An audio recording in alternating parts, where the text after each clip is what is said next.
નિખરતા ગુજરાત ન્યૂઝમાં આપનું સ્વાગત છે। અમદાવાદની વિવેકાનંદ નગર પોલીસે સપાટો બોલાવતાની સાથે જ માટી ચોરોને રંગે હાથ ઝડપ્યા। પ્રાપ્ત માહિતી અનુસાર હાલમાં નવરાત્રી બંદોબસ્તમાં પોલીસ વ્યસ્ત હોવાથી તેનો લાભ લેતા માટી ચોરોને રંગે હાથ પકડી 3 ડમ્પર અને 2 જેસીબી સ્થળ પરથી કબજે કરીને પોલીસ સ્ટેશને લાવવામાં આવ્યા। માટી ચોરોની હિંમત પણ ખરી હા। નંબર વગરના જેસીબીથી પણ માટી ચોરી કરવામાં આવતી હતી ત્યારે બીજા ઘણા ડમ્પર પોલીસ જોતા ભાગી ગયા, જેની તપાસ ચાલુ છે।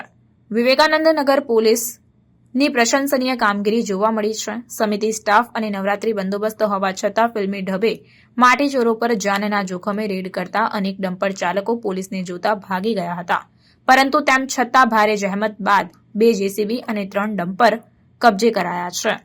આ કામગીરી ખરેખર ખૂબ જ પ્રશંસાને પાત્ર છે।